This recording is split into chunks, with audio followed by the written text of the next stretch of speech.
YouTube? Quinn Wade coming to y'all with another day of instant analysis. This time, we're going to talk about the Miami Heat beating the San Antonio Spurs 128-107. The Spurs go to 19-22, 7-12 away from home.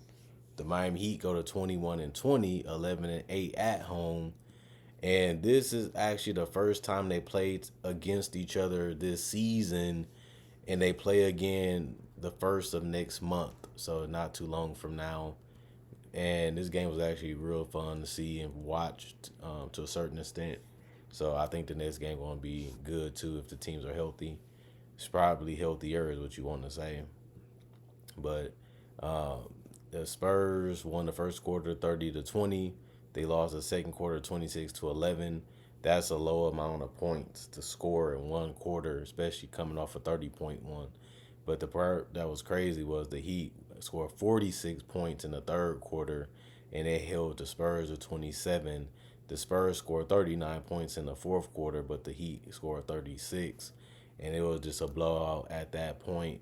Like I said, the Spurs did lead in this game. They did make it tough, but the Miami Heat, they was able to get the lead. They was able to figure things out, and they was able to lead themselves to the victory, which is good to see because they needed it.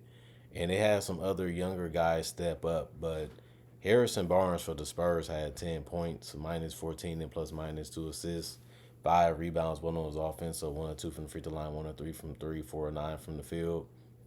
Victor Wembanyama, you can say he had a dominant game, 21 and 10, one offensive rebound. He had 3 assists, only one block tonight, and no steals. 3 turnovers, 2 personal fouls. He had shot 2 of 6 from the free throw line. You would like to see him shoot better from there. And he only shot 3 of 8 from three and 8 of 18 from the field. But this time he was scoring in the paint. He was driving better. He took some good looking threes that he usually makes, and they just didn't go in as much as they usually do tonight. And he was a solid defender tonight, like he usually is. Christopher Emmanuel Paul, 10 points, minus 8, one block, 9 points, well, 9 assists, I should say. 4 rebounds, 1 of 1 from the free throw line, 3 of 6 from three, and those his only field goals was the threes, and he knocked them down, took good looks, and kept the ball moving. Other than that, Devin Vassell, 23 points for him, minus 26 and plus minus 2 personal fouls, 1 turnover, 2 blocks, 1 steal, 2 assists, 3 rebounds, 3 of 3 from the free throw line, 4 of 10 from three, 8 of 20 from the field. That was the guy that took the most shots on the entire team tonight was Devin, but he can score. Like he played decent defense to try to stay in front of the guy, try to keep his hands active, and then he just on the offensive end he was trying to knock down shots from the perimeter, but he also got to the paint. So that's all you can really do. He's going to take some tough ones throughout the game. He's not the greatest shot maker in the world, but he's better than what they had before he was injured.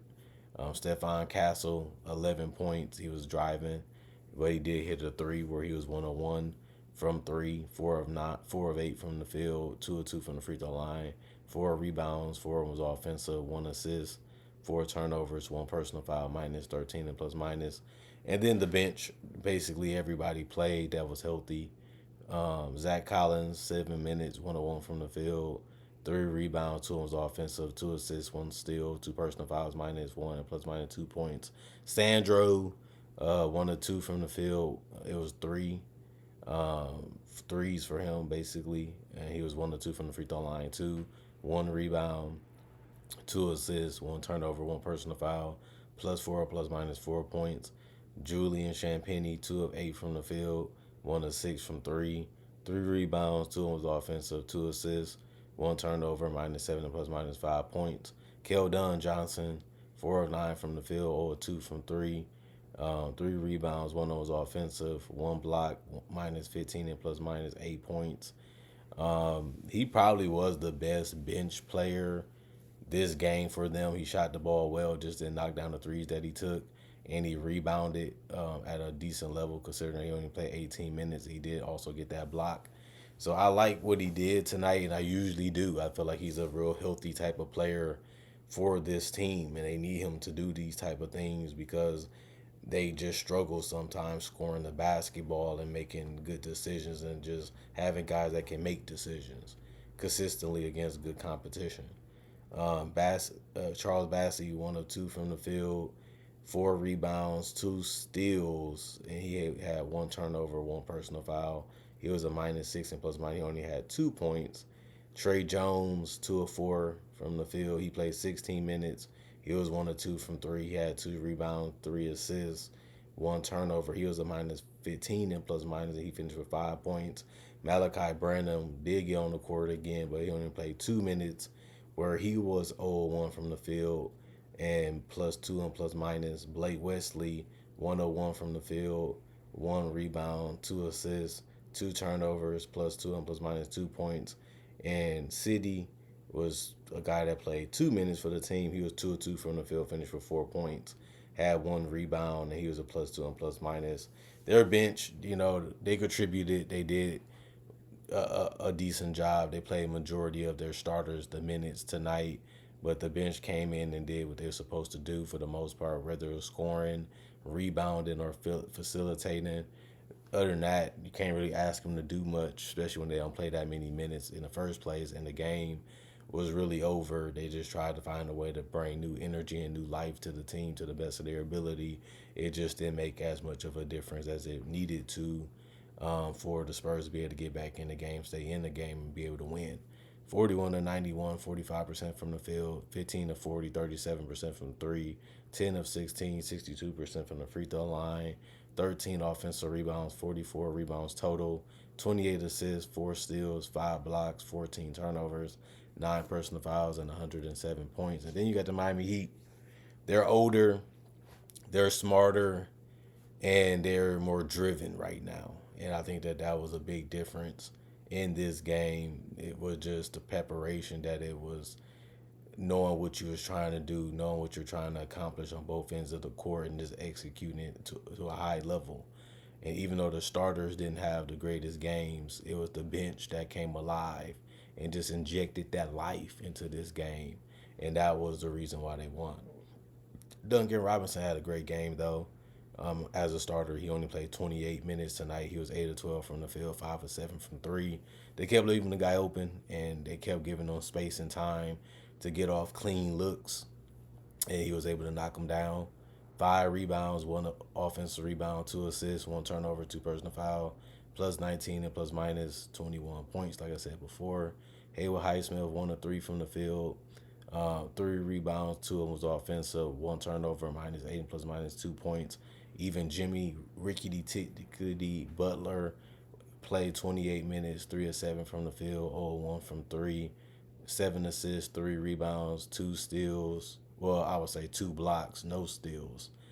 2 personal fouls, +19 and plus minus 8 points. And then Bam Adebayo, he was 3 of 9 from the field, 0 of 2 from three. He did get 11 rebounds. 3 of his rebounds was offensive, and he still got 5 assists, 1 steal, 1 block, 3 turnovers, 2 personal fouls, +19 and plus minus. I like what I seen out of him, rebounding, but when it came to scoring, it just wasn't his night. He hasn't really had it going this year or this season in general when it comes to offensive production. He just hasn't been that guy for them. He's been a good defender. He's been an okay rebounder for what he's been, but Bam play has went down, this season. This is a down year for Bam Adebayo, and it continues even with this game. And then Tyler Hero, he had a down game compared to the other ones that he had lately, but he still had a good one. He was 7 of 12 from the field, 2 of 4 from three, 2 of 2 from the free throw line. He had 6 rebounds, 7 assists, 1 steal. He was a +10 and plus minus, and he had 18 points. Keyshawn Johnson, he had played 2 minutes, 1 rebound, 1 assist, 1 turnover, -2 and plus minus. Nikola Jovic, 5 of 8 from the field, 4 of 6 from three, 2 rebounds, 5 assists, 2 steals, 2 turnovers, +8 and plus minus 14 points. And Khalil Ware was 10 and 19 from the field. He even hit a 3 where he was 1 of 5 though from 3. Don't get too excited, but he does have the ability to do it, and he showed that, and he kept the defense honest and basically demanded them to guard him from that. part of the court, and he also was getting some dunks and getting some good finishes tonight. He has really been good for them. He was also 4-4 from the free throw line. He had 8 rebounds in 34 minutes.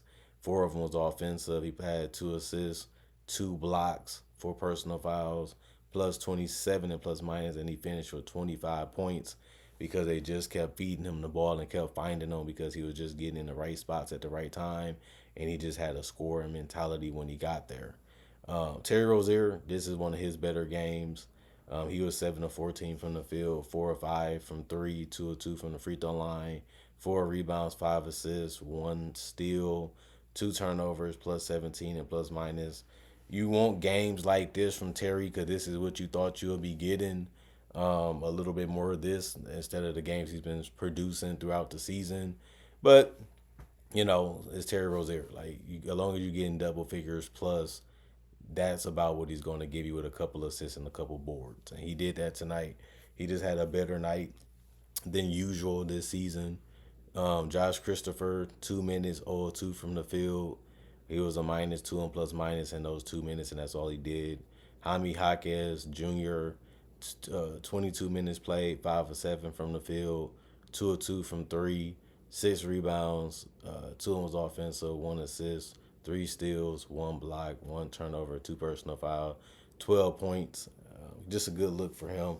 I like what he did. He usually does play well for them when he does go in and play. He had the ability to space the floor. He actually rebounded well. He scored good, and he made some defensive plays that you needed to be able to win this game. And he usually gives you positive contributions when he does play. And this just was another night of that. And then Pelly Larson, 1 of 2 from the field, 0 of 1 from three, -2 and plus minus. He finished with 2 points, and that's about it. The rest of the guys didn't play coach's decision or they was already injured. 50 of 95, 52% from the field, 18 of 33, 54% from three, 10 of 10, 100% from the free throw line. You like to see that. Even though they didn't attempt a lot of them, they still made the highest percentage that you can, and it's just good that they was able to do that. 12 offensive rebounds, 49 rebounds total, 35 assists, 8 steals, 6 blocks, 11 turnovers, 12 personal fouls, and they had 128 points. And the Spurs wasn't really close in the ending of this game to be able to win it. So the Heat really came out here with the right mentality, and they ultimately got the job done like they wanted to. And you just got to be happy if you're a Heat fan. I know y'all barely above 500. I know y'all still not playing y'all best basketball, but this is what y'all team is at this point. Like they've been this way all season, and I know that the lineup changes and the Jimmy Butler issues, but this is a team that you got. They're not the greatest team. They're not the greatest defensive team. They're not the greatest offensive team, but they're still coached well. They're still prepared well. They still understand how to communicate and get the best out of each other. They're always going to be a tough matchup just for that reason. And that's the story of the Heat. They can be anybody because they play hard, they prepare hard, and they just go out there and really understand how to play the game the right way at the highest level against anybody. That's why they can beat anybody, and they've been proving that for the last couple of years. But, they're a fun team to watch too. And I feel like the Spurs is a team that everybody want to watch, mainly because of Chris Paul and Wemby. But they have a good team around him, so you do want to know what's going to happen. You do want to know who's going to win it. And the Heat just decimated their opponent so early that it was just crazy to see. But it was a fun game to watch anyway. Other than that, comment, like, subscribe, share, hit the notification bell for more analysis. And if you're new to the channel, do a conversation video just like this with different conversation points and different ways of doing it. Other than that, I do breakdowns with real footage of legends, current legends, superstars, also rookies and just regular players too. I also do breakdown mock drafts too, and also do draft coverage in general. Not only that, hope you guys enjoyed y'all weekend as we're getting closer to it ending when this video comes up. Shows you how fast it goes and how fast life can be. Hope you guys stay blessed up and enjoyed it with your friends and your family, or just chilled out and put that analysis in your day. Thank y'all for the people that did. It was a lot of y'all. Obviously, the numbers is public. And other than that, thank y'all for continuing to watch. Thank y'all for continuing to come back. You guys love, I have to say, y'all love what I show you. And that's why the channel works out, and y'all still do. That's the 50-50 why this relationship has been so strong on YouTube and other platforms when it comes to me and my fans. Join it, enjoy it, continue to love what I do, and it will bless you. Other than that, see you guys hopefully later today with more analysis, and I'm going for now.